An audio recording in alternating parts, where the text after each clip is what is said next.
Welcome back to Last Night on Earth. We're trying to defend the manor. We've got 8 zombies inside the manor house right now. Rochelle might be in a little bit of trouble, but she's got that lovely hand axe. And we're going to begin. So we start, of course, with the zombie player.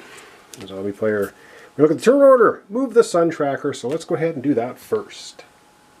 Oh my! 11 turns to go to keep 9 zombies out of the manor house for 11 more turns. Can we do it? Don't know. We're going to try and find out. Draw new zombie cards. Well, the zombie player has only 1 card, which they are discarding, and they are going to draw 4 new cards. 1, 2, 3, 4. We'll see if there's any play immediatelys, and if there are, we're going to play them. There are no play immediatelys. Oh my goodness. All right, and what else do they have? Now it's roll to spawn new zombies. Well, they do have 2. I think we can see that here, and they're going to roll, and they rolled a 2. So both of these guys will be coming onto the board at the end of the turn, and there we go. So now it's time to move zombies. So here we go. Let the fun begin. All right, well, of course, Jake Cartwright here, the zombie is with him. It is not going to move. It's going to, of course, try to attack him. We're going to move this zombie here. They got a cluster of 4 now, which may be dangerous for the zombie player because that might be a gasoline. So actually, they're going to move 2 of these over here. So they're going to have 2 at the doorway, 2 here, and we're going to readjust the camera and move the rest. All right, we got 2 at the bottom. They're just conga lining their way to the door. This one's just going to stay on the door, and these 2 zombie hunger come right into the space with Rochelle. Rochelle can take 3 wounds before she's killed. That's actually not such a good idea for her to be in there, but she's got the hand axe. All right, now it's fight heroes. Well, let's start with Jake Cartwright. He is just right up here at the edge of the camera. He's got 1 zombie fighting him. We're going to get at it. So Jake Cartwright has got the logging axe, and it's he rolls an extra fight dice, wins on ties. So he'll be rolling 3 dice, wins on a tie. Let's get to the dice tray and roll up that fight. But of course the zombie player has 4 cards, so they are going to go ahead and play a card. So they're going to play a card for this fight, which is fight. Roll an extra fight die. The zombie wins the fight. Zombie player may take any card from the zombie discard pile into hand. So they're going to be rolling 2 dice, the zombie player, and Jake with his axe will be rolling 3, and he wins on ties. So let's go ahead. Come on, Cartwright doubles, and a 6 would be nice. And he gets a wound because zombie player rolled a 6. He rolled a 2, 4, and a 5. Doesn't cut it. And if we look at the logging axe, oh damn it, he might even lose it, because if you lose a fight, it breaks on a 1, 2, or 3. Oh dear. All right, Cartwright, don't roll a 1, 2, or 3. Rolls a 6. His logging axe doesn't break, but he will be taking a wound. Oh, Jake's a pretty beefy boy. He's pretty tough. He can handle it. He takes 1 wound. 2 more though, and it's game over for him. Oh boy, let's take a look at the other fights that are going to be happening. And this is a messy situation. This is the other fight. We have 1, 2, 3 zombies and Rochelle. That's going to be 3 fights. Now Rochelle has a nice little ability. May ignore any wound on a roll of 6+. She already did that one time. So if she can roll 6s if she's about to take a wound, that would be nice. And because, well, I almost forgot, if the zombie wins the fight, which they did, a zombie player may take any card from the zombie discard pile into hand. Oh my god. Alright, well, I'm going to do that offline, and then we're going to go over to the dice tray. We're going to quickly look at Rochelle, because Rochelle has this hand axe. Roll 2 extra fight dice, and after each use breaks on a 1 and 2. So she will be rolling 4 dice. Well, let's get over to the dice tray, and I'm going to grab, you won't know which card it is. It's the zombie discard pile. Is getting pretty big. They get to grab any 1 card and put it in hand. Alright, zombie number 1 is going to fight Rochelle. She's got her hand axe, and they're playing a card, and they're playing, however you say that. Fight, play this card to let a zombie roll 2 extra fight dice. So the zombie player will be rolling 3 dice, and Rochelle will be rolling 4. That's a mitt full of dice. And let's hope that Rochelle can pull this off. Let's see what happens. And Oh my god! I love it!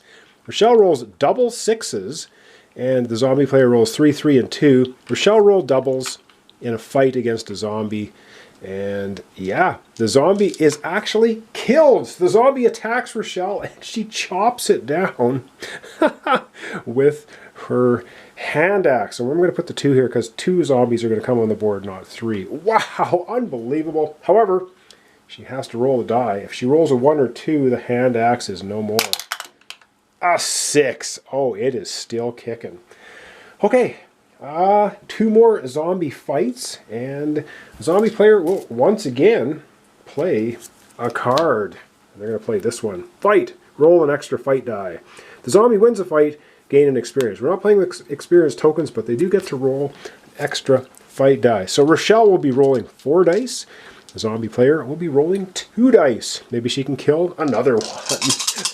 Well, I don't know. Let's find out what happens. And I do not believe it. Rochelle is going to kill another one. She gets a pair of 2s. She rolled doubles. She rolled a 4, a 2, and a 1 for the zombie player. The zombie player is having a rough time because Rochelle just killed another one. She's absolutely killing it, literally, with her hand axe. Rolling a die, 1 or 2, a 3. The hand axe is still intact. Final fight. The zombie player getting a little frustrated. But hang on. Is that zombie going to die? Because the zombie player is going to play this card. Play on a zombie when they are about to take a wound to prevent that. Wound on a die roll of 3+. So the zombie player, if they can roll 4, 5, 6, they roll a 1. So the zombie did die. Let's try zombie player. Last fight. And they are going to play their final card, Fight. Play to add +1 to zombies' highest fight die roll for each hero upgrade the hero is fighting. Well, there's no hero upgrades, so this is a useless card. Why did they try to play it? Well, it doesn't matter. We have 1 final fight to go. Rochelle's going to use the hand axe again. Zombie player only gets to roll 1 die this time. All right, come on, Rochelle. Can you kill another one? That would just be ridiculous. And ooh, this time Rochelle is going to take a wound because the zombie player rolled a 5.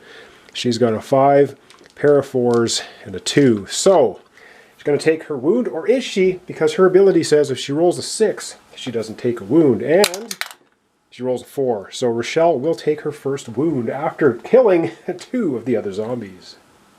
And I do have to roll to see if she breaks her hand axe. I forgot that we'll do that right after she takes her wound. I grant 2. Oh dear, so we got a couple of wounds coming on our heroes now. Let's go back to the dice tray and see if she rolls a 1 or 2 to see if her hand axe breaks. Please don't break. Please don't break. Whoa! Let's get it in the dice tray. And a 5. The hand axe is once again in perfect mint condition. It must have like some kind of fiberglass handle or something. Okay, oh my god, I think that's the end of the zombie turn. Move zombies, fight heroes, place newly spawned zombies. Well, we have 2 zombies to place. And let's get to it. They have to be evenly spaced between spawn points. So let's go ahead and put those 2 zombies on the board. Conga line zombie, we're going to put 1 down here. And the next one will be, I think, just on the other side. And the other zombie they will place right here. And right now there's 2, 4, 5. There's only 6 zombies inside the house. Oh my goodness. Alright, it is now the hero's turn. So I'm going to have to do some thinking about who is going to be going next and doing what. Alright, we're going to start with Yamato. He's right here. So we're going to go to the dice tray, roll up, and see how far he can move. And before we do that, we're going to take a look, and we're going to see if we can get rid of the Teen Angst on Sally, because she has that Remains in Play card. And we're going to use Yamato's ability, which is basically once per turn you may discard top 3 cards of the hero deck, and if you roll a 5 or 6 you can get rid of a zombie card. So he's going to do that. The top 3 cards are 1, 2, 3. Oh, let's hope they're not really good. What do we have? We have back-to-back, an emergency flare, no, and a police shotgun. Ah, we needed the shotgun. Oh well, it's in the discard pile. Oh dear lord. Alright, come on, Yamato. Let's not waste that shotgun. Let's roll a 5 or 6. Oh, and he rolls a 3, so that Teen Angst remains in play. Alright, let's find out how far he can move now. And a 2. A freaking 2. Oh my goodness. All right, let's go back to the board and have him move 2 spaces. Well, this is ridiculous. He can't get to any zombies with a 2. He's got a hunting knife and a baseball bat, so really not going to do him any good. He's just going to go 1-2 back to the high school. He sees Rochelle's got things under control in the house. So next time, I guess he'll do another search. Oh, goodness. All right, who do we want to have going next? I think we might want to have... I think we might want to have Jake Cartwright go next. And Jake's up here. He's tangling up right now with the zombie. Of course, he's going to roll to move, though, to see how far he can go. All right, Jake, let's see how far you can move. 2. 2 is not good. All right, let's get him moving 2 spaces. All right, we need more stuff. Now, Jake's got the logging axe, and he's got an emergency flare. Oh, boy.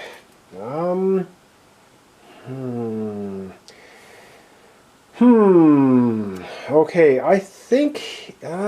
what's he going to do? He can move 2. I think he's going to go ahead and use the emergency flare. I think he can move it right now before he moves, because it says discard at any time to instantly wound a zombie in your space on a d6 roll of 2+. And he's going to go ahead and do that. Then he's going to move his 2 spaces. So he's flaring the zombie, and he's going to move actually just 1 space back into the lumber yard.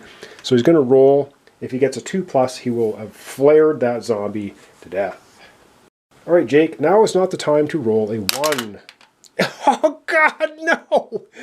He rolls a 1, and the flare does nothing. It does not take the zombie out. Unbelievable! Okay, well, that was absolutely horrendous. Good job, Jake Cartwright, who now just has a logging axe, but will be able to search next time. All right, I think we're going to do Sally next. Now, Sally's sitting here in the office trailer. She has the lovely fence post, which she can smack at the zombie through the wall. So we're going to roll for her movement and see how far she can get anyway. I know, we don't really need to roll for her movement. She rolls a 3. She's going to search instead. All right, she's searching the deck. Come on, let's get a freaking gun, will we? And he gets laying down the law. Play on any hero until the start of the next hero turn. That hero rolls an extra fight dice and may add +1 on any rolls to hit the ranged attack. Well, damn. And if it's on a law enforcement, it remains in play. Well, we have no law. Oh, hang on. We have law enforcement Rochelle. Oh, my goodness. Okay, so we're going to play this on Rochelle. She doesn't have a ranged weapon, but the hero rolls an extra fight die. Wow, she rolls an extra fight die. With her hand axe, she'll be rolling 5 dice. This is going on Rochelle. This is ridiculous. She is law enforcement because it says play on any hero. Till the start of the next turn, the hero rolls an extra fight die and may add +1 to rolls with ranged. Oh my goodness, that was a fantastic find for Sally. Well, giving it to Rochelle. So she searched, she can't exchange items, shoot a ranged weapon, she doesn't have any, fight zombies. However, she does have the fence post. At the end of the hero's move, which is right now because she searched, she may take a free combat attack with a fence post against the zombie in an adjacent space. And yes, you can attack through buildings. You can shoot. You have line of sight through buildings. You're looking at cracks in the wall. So she takes the fence post and she's trying to poke this guy in the eye. She's going to be rolling 2 dice, and the zombie will be rolling 1. Let's get to the dice tray. Come on, Sally. Let's get double 6s and have the zombie blow it. Take him out. And we roll a 3 and a 1 and a 6. So the zombie wins, but because it's the fence post and she is 1 away, she will not take a wound for that. But the zombie is still there. Oh, goodness. All right, up last we have Rochelle, and she is in the space with the zombie currently. Well, Rochelle's got a wound on her. She's got a flashlight, though. She should trade with somebody or do something. She's in a space right now with a zombie, and she's got the hand axe, and she has laying down the law, which gives her a +1 die. So if she uses the hand axe, she's going to get 2 extra dice. 1 for laying down the law is going to be 3 extra. She'll be rolling 5 dice against the zombies 1. She should probably go in a space with 2 zombies. Oh, and really wipe them out. Anyway, let's roll to see how far she can move. All right, let's see how far Rochelle can move. She can move 3. Okay, we're going to have to decide what she wants to do with 3 movements. Okay, she is going to move out of the manor house. She's going to go 1, 2, and 3 to here and attack this one zombie. The reason she's leaving the manor house, she has a flashlight. If she can get into the building down here and do a search, she's got better odds of finding things. Same with Jake Cartwright. I keep forgetting about his ability to draw 2 cards and pick the one you want. This one you can discard with a flashlight, again recapping. You can discard a card you pick up and pick the next one. So hopefully we can get some ranged weapons going. Well, we're doing pretty well. Let's get to the dice tray. We have a fight happening right now with the zombie. So recapping for Rochelle, she's got the hand axe roll 2 extra fight dice. So that brings it to 4, and this one till the end of the next hero turn. Extra fight die and +1, add +1 to any rolls to hit with a ranged weapon. Wow. So she's going to be rolling 3 extra dice. She's going to be rolling 5 dice, and the zombie player will be rolling 1. And zombies win on ties. So if a zombie rolls a 6, no matter how many dice Rochelle's going to be rolling, she's going to take a wound. So right now she's got 5 dice versus the zombie's 1. Let's see what happens. Come on! Oh my God! I almost had a heart attack. That was I thought it was a 6. It's a 5. So Rochelle rolls a 6, a 5, a 3, and a 2, and the zombie player rolls 5. So who rolls higher than the zombie player? She's got a pair, and that means the zombie is slain. So boom! That zombie will not be making its way over to the building anytime soon. And that's going to be the end of our hero's turn. So we're going to wrap up our episode for today. Alright, well I thought for sure the heroes were going to lose this game early on, and somehow, and I'm going to say Rochelle, the star of the show so far, has absolutely obliterated the zombies. I think she's killed like 6 or 7 all by herself. There's 2, 4, there are 6 in the manor house right now. And there's no way the zombie player can get 9 in there anytime soon. So we're good to go, I think. So thanks so much for watching along. Thanks for your comments, subscriptions, and likes. Really helps out my channel. Really appreciate it. This is Last Night on Earth, and we're trying to defend the manor house. And we've got we've got 3 of our heroes now in a position to search. Well, 2, because that zombie's going to get up into somebody's grill. And Rochelle here out trying to get rid of the conga line, and maybe she can get into a building and do some searching as well. We got Jake Cartwright with 1 wound. He can take 3 before he's knocked out or killed. And we have Rochelle now with 1 wound. She can take a couple more too. So far, we're doing okay. Oh, and another house rule I'm going to do for this scenario, because we're giving the heroes the advantage of, at the end of the hero turn, if there's 9 zombies, we lose. Instead of just any time there's 9 zombies. If a hero is eliminated, they are eliminated, and the other ones are just going to have to pick up the slack. So thanks so much, and we'll see you next time. Continuation, Last Night on Earth. We're playing Defend the Manor House.